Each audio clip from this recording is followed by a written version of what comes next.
आज कितने मुसलमान हैं उनको इस्लाम के पहले पिलर के बारे में ही नहीं मालूम, उनको तौहीद के बारे में ही नहीं मालूम।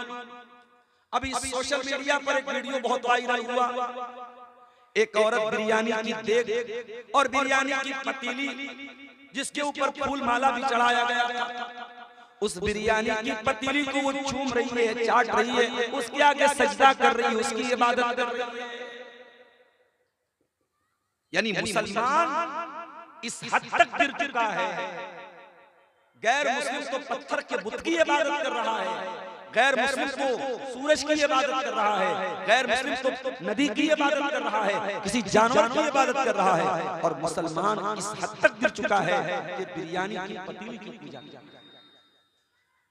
मेरे प्यारे साथियों, ऐसे ही लोगों के बारे में अल्लाह कुरान में कहता है, वमा युमिनु अक्तरुहुम बिल्लाहि इल्ला वहुम मुशरिकून। अल्लाह के बहुत सारे बंदे अल्लाह के साथ शिर्क करते हैं, अल्लाह पर ईमान रखते हैं लेकिन साथ में शिर्क करते हैं। मुसलमान भी होते हैं, ईमान वाले भी होते हैं, मगर साथ में वो शिर्किया काम भी करते हैं, वो शिर्क वाला काम करते हैं। आपके इसी बिहार की सरजमीन बाज़ इलाकों में मैंने जाके अपनी आंखों से देखा, कोई पीर साहब आ गए, कोई बाबा जी आ गए, घर की औरतें, घर के मर्द, बच्चे सब बाबा जी के आगे झुक रहे हैं, उनको चूम रहे हैं।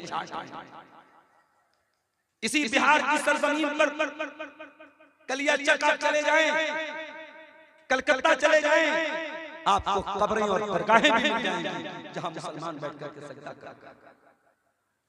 ला इलाहा इल्लल्लाह और मोहम्मद रसूलुल्लाह का मतलब भी मुसलमान नहीं जानता, उसे अल्लाह का तौहीद का मतलब भी नहीं मालूम, उसे रसूल की रिसालत का मतलब भी नहीं मालूम। उसने अल्लाह का दर्जा भी किसी और को दे दिया, उसने रसूल का दर्जा भी किसी और को दे दिया।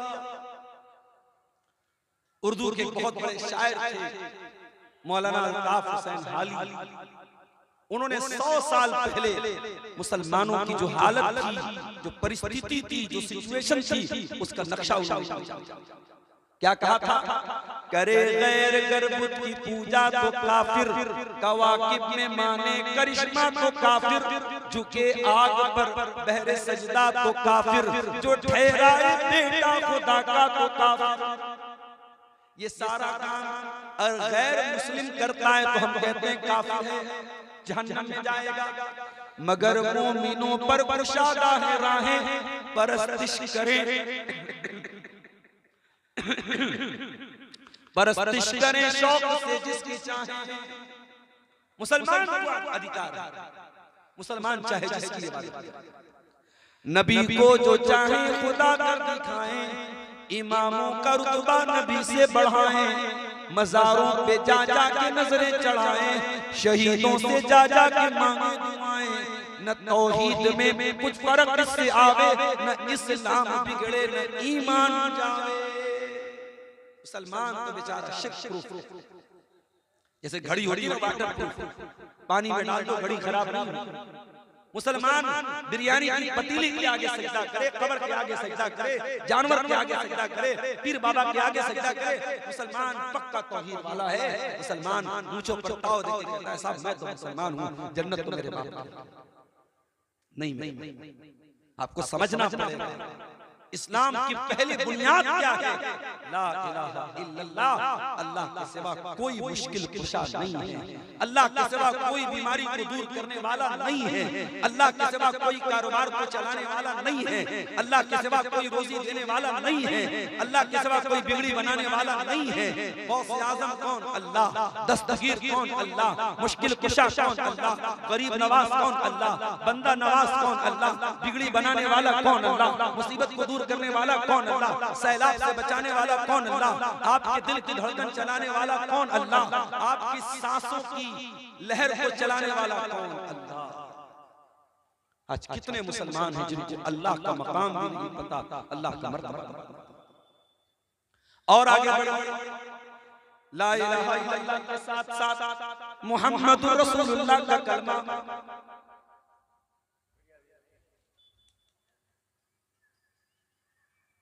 ला इलाहा इल्लल्लाह के साथ साथ मुहम्मद रसूलुल्लाह का कलमा भी पढ़ना है।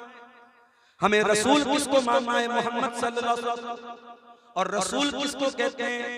रसूल उसको कहते हैं वमा यंतिकु अनिल हवा, कि रसूल अपनी मर्जी से कुछ नहीं बोलते। इन हुवा इल्ला वह्यु यूहा, रसूल की जबान से जो भी निकलता है वो अल्लाह का हुक्म होता है, वो अल्लाह का कानून होता है। इस मामले में मुसलमान ने धोखा खाया। ये अधिकार मुसलमान ने किसको दे दिया? अपने पीरों को दे दिया। पीर साहब ने बोल दिया अल्लाहू अल्लाहू अल्लाहू कर तू जन्नत में चला जाएगा। ये बेचारा बैठ करके अल्लाहू अल्लाहू कर रहा है। पीर साहब ने बोल दिया। अभी एक साहब तकरीर कर रहे थे, मैंने सुना कि बड़े पीर शेख अब्दुल कादिर जिलानी का एक धोबी था, उनका कपड़ा धोता था, उनका मुरीद था। वो बेचारा जब मर गया, जब कब्र में गया, मुनकर नकीर आए, सवाल पूछा तेरा रब कौन है, तेरा दीन क्या है, तेरा मजहब क्या है, तेरा रसूल कौन है? तो उसने कहा मुनकर नकीर तुम्हें पता है मैं कौन हूँ? मैं शेख अब्दुल कादिर जिलानी का बड़े पीर साहब का मुरीद हूँ, उनका धोबी हूँ। मुनकर नकीर बेचारे डर के भाग गए। डर के भागे, सवाल नहीं पूछा, इससे कुछ पूछने की जरूरत नहीं है। ये अकीदा और ये नजरिया और ये आइडियोलॉजी लोगों के दिमाग में बिठाई गई। मेरे प्यारे साथियों, यहाँ जनाब मोहम्मद रसूलुल्लाह सल्लल्लाहु अलैहि वसल्लम अपनी बेटी फातिमा से कहते हैं या फातिमा, ऐ मेरी बेटी, अनक़िज़ी नफ़्सकी मिनन नार, तू अपने आप को जहन्नम की आग से बचा ले। ऐ मेरी बेटी फातिमा, ला उगनी अन्की मिनल्लाहि शैया, मैं अल्लाह के अज़ाब के मुकाबले में तेरी कोई मदद नहीं कर सकता, तेरे कोई काम नहीं आ सकता। ऐ मेरी बच्ची, तू अल्लाह के अज़ाब से अपने आप को बचा ले। नबी तो अपनी बेटी को बचाने का हुक्म दे रहे। नबी कह रहे मैं तेरे काम नहीं आऊंगा। यहाँ बड़े पीर साहब का धोबी बेचारा कब्र में ताव दिखा रहा है कि साहब तुम मुझसे सवाल क्यों कर रहा है, मैं तो बड़े पीर साहब का मुरीद हूँ। ये अकीदा और ये नजरिया अवाम के दिलों में क्यों बिठाया गया मेरे प्यारे साथियों? क्योंकि अवाम बेचारी भोली भाली है, सीधी सादी है, न वो ला इलाहा इल्लल्लाह का मतलब जानती है, न मोहम्मद रसूलुल्लाह। और आगे इस्लाम का दूसरा सुतून क्या है? वह इक़ामिस सलात, नमाज कायम करना। जाओ मेरे प्यारे साथियों, पूर्णिया और कटिहार की उन तमाम मस्जिदों का जाकर के जायजा ले लो जिन मस्जिदों में आमीन भी जोर से बोली जा रही है, सीने पर हाथ भी बांधा जा रहा है, रफुल यदैन भी किया जा रहा है, और रमजान के महीने में तरावी भी 8 रकात पढ़ी जा रही है। अल्हम्दुलिल्लाह। शेरशाबादी 80% अहले हदीस, 80% कुरान और हदीस पर चलने वाले, आज उनकी मस्जिदों का हाल मैं आपको बता रहा हूं। आप चले जाइए किसी नमाज में, गिनती के नमाजी आपको मिल जाएंगे। जलसे में हजारों की भीड़, शादी ब्याह में हजारों की भीड़, किसी नेता की रैली में हजारों की भीड़, और नमाज की तादाद, नमाजियों की तादाद गिनती भर है। वो नमाजी कहां मर जाते हैं? कुरान कहता है ये मुनाफिक की पहचान है, ये अल्लाह के दुश्मन की पहचान है। व इज़ा कामू इलस्सलाति कामू कुसाला, मुनाफिक जब नमाज के लिए खड़ा होता है बड़ी मुश्किल से खड़ा होता है। युराऊनन नासा, वो लोगों को दिखाने के लिए नमाज पढ़ता है। वला यज़कुरूनल्लाह इल्ला कलीला, और मुनाफिक जो अल्लाह को बहुत कम याद करता है। मुनाफिक अल्लाह को याद करता है। कुरान कहता है मोमिन तो वो लोग हैं रिजालुन ला तुलहीहिम तिजारतु वला बैउन अन ज़िक्रिल्लाह, अल्लाह के नेक बंदे तो वो हैं, अल्लाह के जन्नती बंदे तो वो हैं, अल्लाह के परहेजगार बंदे तो वो हैं। उनका कारोबार, उनका लेन देन, उनका बिजनेस उनको नमाज से गाफिल नहीं करता है। वो बिजनेस भी करते हैं, वो कारोबार भी करते हैं, और नमाज का टाइम आता है तो नमाज पढ़ते हैं। अरे आप क्या कारोबार करते हैं? आपसे बड़ा बड़ा कारोबार दुनिया के और मुल्कों में होता है। सऊदी अरब में आप चले जाइए, मदीना नबी के शहर मदीना में आप जाइए, सामने मस्जिद नबवी है और तमाम दुकानें खुली हुई हैं, हय्या अलस सलाह की आवाज आती है, दुकान बंद और सारे दुकानदार जाते हैं और मस्जिद में नमाज पढ़ते हैं। क्या उनकी दुकान नहीं चल रही है? क्या उनका कारोबार नहीं हो रहा है? क्या वो पैसा नहीं कमा रहे हैं?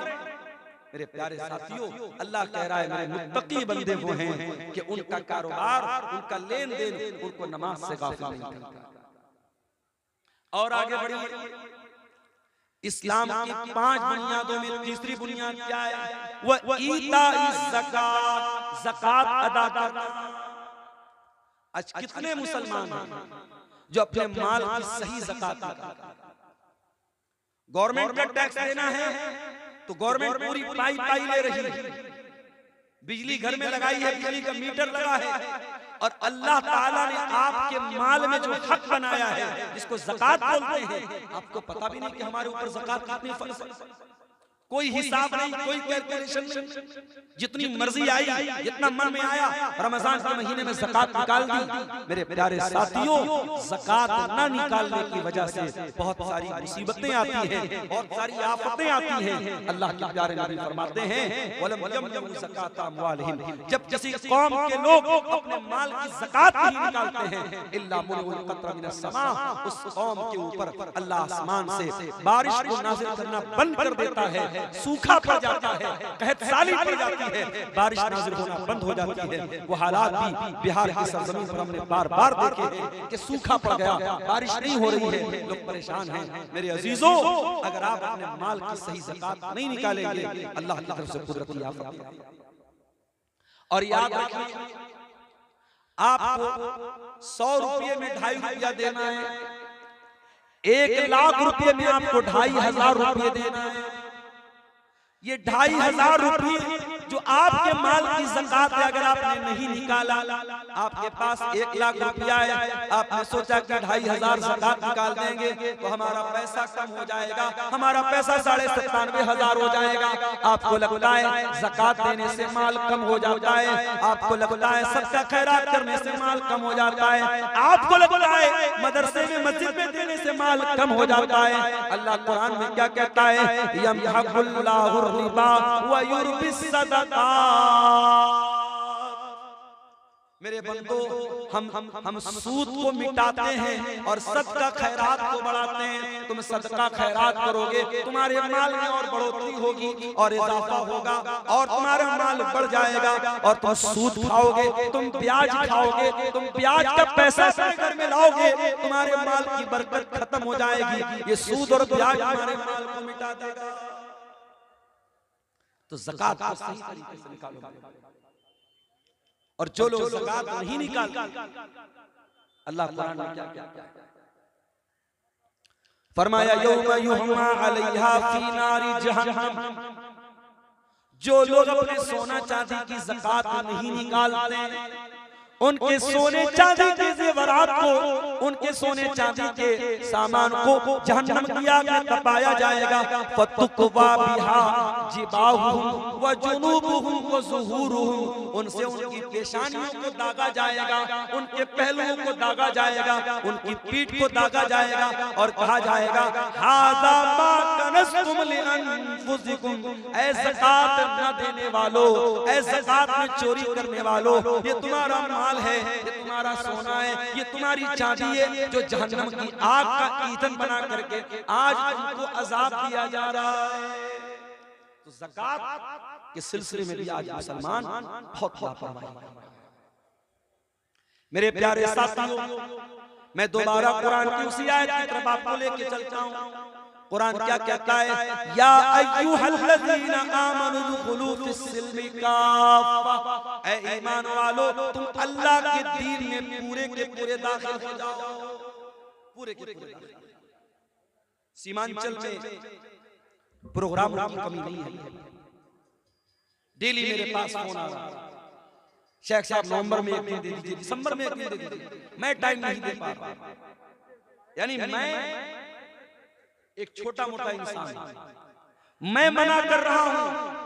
इससे अंदाजा लग रहा है कि सीमांचल के क्षेत्र में कटिहार, पूर्णिया, अररिया, किशनगंज, फॉरबिसगंज, इस पूरे एरिया में डेली प्रोग्राम होता है। इतने प्रोग्राम होने के बावजूद हमारे दिल में न तो अल्लाह का डर पैदा होता है, न हमारी स्थिति में कोई परिवर्तन हो रहा है, न हमारे हालात में कोई तब्दीली हो रही है। इसका मतलब ये हुआ कि हम इस्लाम के अंदर पूरे के पूरे दाखिल हैं। इसलिए कि कुरान क्या कहता है, इन्नमल मुमिनूना अल्लज़ीना इज़ा ज़ुकिरल्लाहु वजिलत कुलूबुहुम। अरे मोमिन तो वो होते हैं, ईमान वाले तो वो होते हैं, जब अल्लाह का नाम उनके सामने लिया जाए तो वो कांप जाते हैं, उनका दिल कांप जाता है, उनका दिल डर जाता है, उनका दिल लरज़ जाता है। आज हर जलसे में, हर तकरीर में, उर्दू में, बंगला में, अलग अलग उलमा, अलग अलग मुकर्रिरीन अल्लाह का नाम ले रहे हैं, अल्लाह से डरा रहे हैं, मगर हमारे दिलों के अंदर कोई चेंजिंग नहीं आ रही है, कोई परिवर्तन नहीं आ रहा है, कोई तब्दीली नहीं आ रही है।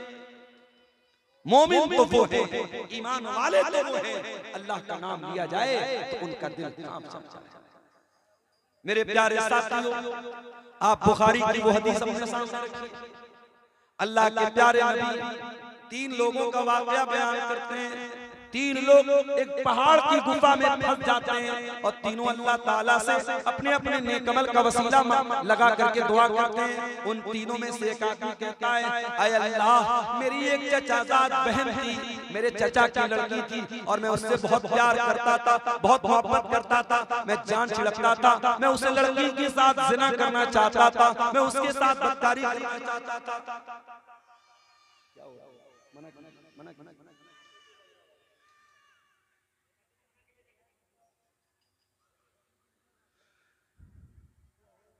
वो इंसान कहता है कि ऐ अल्लाह, मैं अपने चचा की लड़की से बहुत ज्यादा मोहब्बत करता था और मैं उसके शरीर को हासिल करना चाहता था, उसके साथ अपनी वासना को पूरी करना चाहता था, उसके साथ अपनी हवस को पूरी करना चाहता था। एक बार ऐसा हुआ, सूखा पड़ गया, लोग अनाज के दाने दाने को तरस गए। वो चचा की लड़की मेरे पास आई, उसने मुझसे 100 दीनार मांगे। मैंने उसकी मजबूरी का फायदा उठाया, मैंने कहा मैं 100 दीनार तुझे देने को तैयार हूं, मैं तेरी मदद करने को तैयार हूं, मगर मैं तेरी इज्जत का सौदा करूंगा, मैं 100 दीनार दूंगा और बदले में तू मुझे अपनी इज्जत मेरे हवाले करेगी। वो लड़की बेचारी मजबूर थी, उसके घर में छोटे छोटे बच्चे रो रहे थे, बिलख रहे थे, वो लड़की इस मजबूरी में तैयार हो।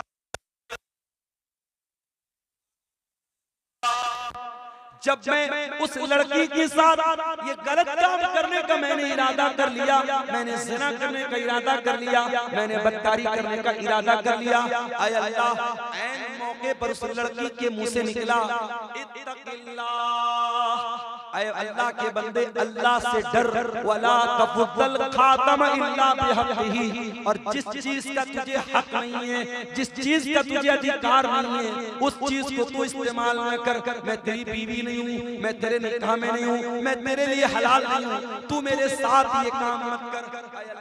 उस लड़की ने जब तेरा नाम ले लिया, तेरा नाम उस लड़की की ज़बान से जब मैंने सुना, ऐ अल्लाह, मैंने जल्दी से गुनाह का इरादा छोड़ दिया, मैंने गुनाह का इरादा तर्क कर दिया, उस लड़की को 100 दीनार भी दे दिया और उसको छोड़ दिया।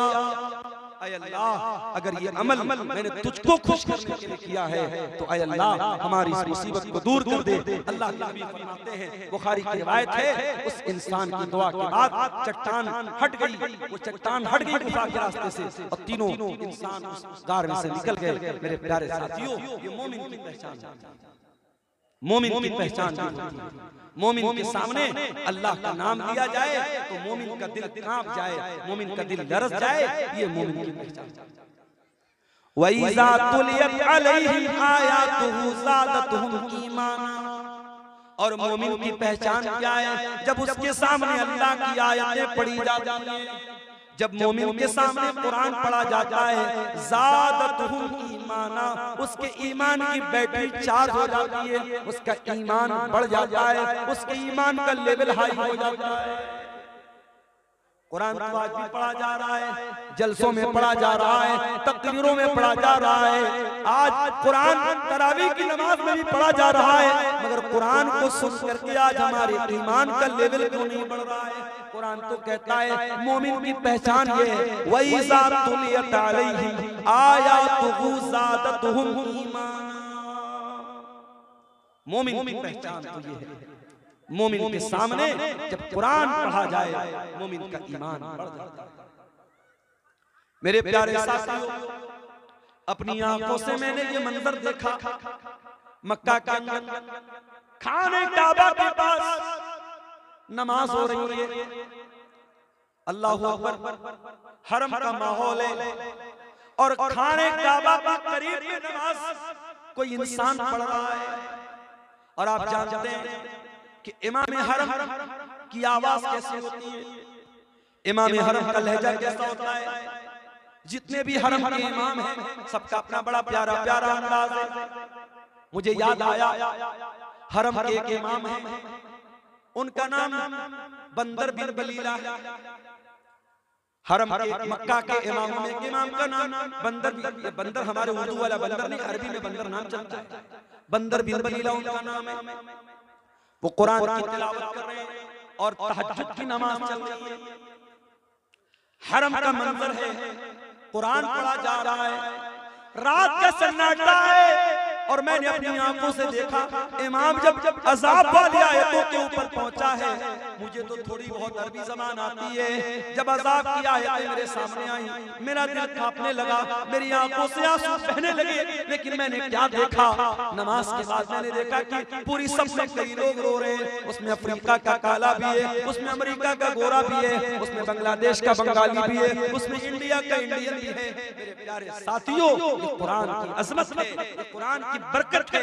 उनकी अपनी जबान नहीं है, उनकी अपनी लैंग्वेज नहीं है, वो कुरान को समझ नहीं रहे हैं, मगर कुरान जब पढ़ा जाता है वो सीधे दिल पर चोट करता है, कुरान दिल पर अपील करता है। और अगर कुरान आपके दिल को अपील न करे और कुरान से आपके दिल पर कोई असर न हो तो अपने ईमान की खैर मनाइए। इसलिए कि अल्लाह कह रहा है मोमिन तो वही लोग होते हैं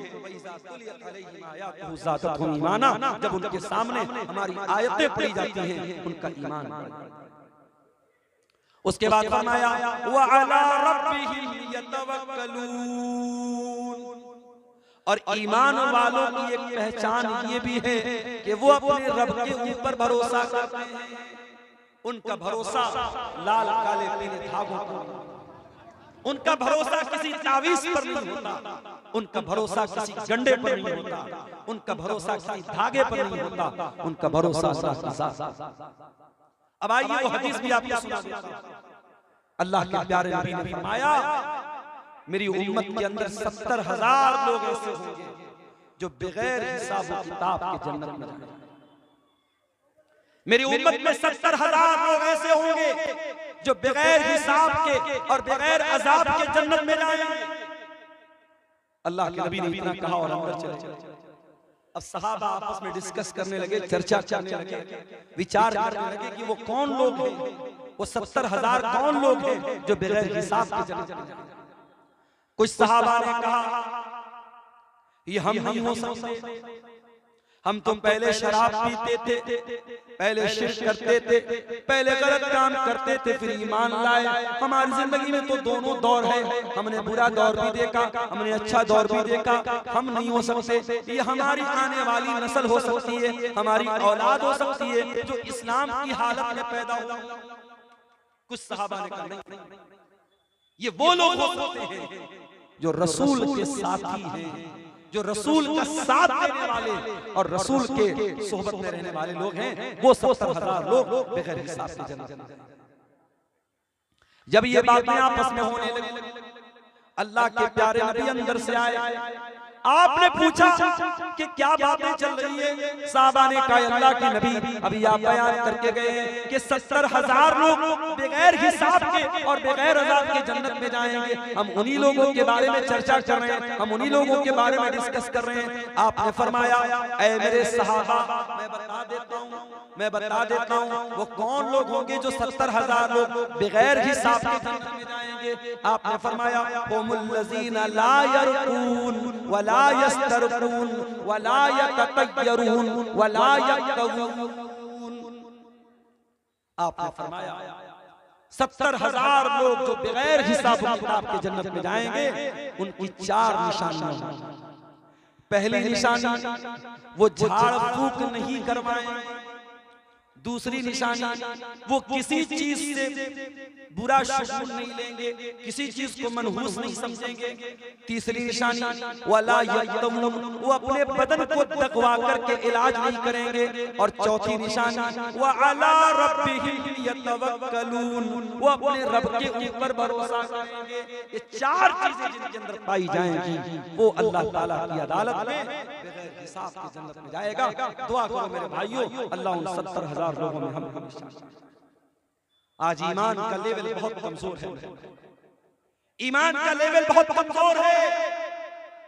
आज हमारी कौम की बेटियां, हमारी बहनें आज बेपर्दा घूम रही हैं, टिकटॉक पर वीडियो बना रही हैं, इंस्टाग्राम पर स्टोरी बना रही हैं, फेसबुक पर आप किसी पूर्णिया और कटिहार की मुसलमान लड़कियों के पेज हैं, उनकी आईडी है, लाख लाख उनके व्यूज मिल रहे हैं और दुनिया तमाशा देख रही है। ये मुसलमान लड़की है, ये कुरान को मानने वाली कौम की बेटी है, ये मोहम्मद रसूलुल्लाह का कलमा पढ़ने वाली लड़की है। इसका नाम फातिमा है, इसका नाम आयशा है, इसका नाम ज़ैनब है और ये अपने शरीर का प्रदर्शन कर रही है, अपने जिस्म की नुमाइश कर रही है। आज ये हालात क्यों है मेरे भाइयों? क्योंकि कुरान कह रहा है उदखुलू फिस्सिल्मी काफ़ा, ऐ ईमान वालों तुम इस्लाम के अंदर पूरे के पूरे दाखिल नहीं हो, इस्लाम के अंदर पूरे के पूरे दाखिल हो जाओ। मेरी मुसलमान बहनों, मैं आपसे भी कहना चाहता हूँ, मैं जानता हूँ टाइम बहुत शॉर्ट है, मुझे 1.5 घंटे का सफर अभी और करके मरगिया जाना है। मैं आपसे भी कहना चाहता हूँ मेरी मुसलमान बहनों, आप अपने शरीर की, अपने जिस्म की हिफाजत कीजिए। ये अल्लाह ताला ने आपको अमानत के तौर पे दिया है। आपको अपने चेहरे को भी ढांप के रखना है, आपको अपने शरीर को भी ढांप के रखना है। अल्लाह कुरान में कहता है वला युबदीन ज़ीनतहुन्ना, ऐ मुसलमान औरत तू अपने शरीर को, अपनी जीनत को, अपनी सुंदरता को किसी के सामने जाहिर नहीं कर सकती। कुरान तो मुसलमान औरत को दुपट्टा रखने का तरीका भी अल्लाह कुरान में कहता है वलयद्रिबन बिखुमुरिहिन्ना अला जुयूबिहिन्ना, ऐ मुसलमान औरतों जब तुम घर से निकला करो या घर के अंदर भी रहा करो तो अपने दुपट्टे को अपने गरेबानों पर रखा करो, अपने सीने पर रखा करो। तुम्हारा दुपट्टा इधर उधर नहीं होना चाहिए, तुम्हारे सीने पर होना चाहिए। दुपट्टा रखने का तरीका भी कुरान एक औरत को बताता है। मोबाइल है किसी लड़की के पास, किसी रॉन्ग नंबर से कॉल आ गई, किसी अजनबी नंबर से कॉल आ गई। अब लड़की को बात तो करना है, फोन आया है, अब वो बात कैसे करे? एक अजनबी नंबर से कॉल आया तो एक मुसलमान लड़की अगर रॉन्ग नंबर से कॉल आई है तो बात कैसे करेगी?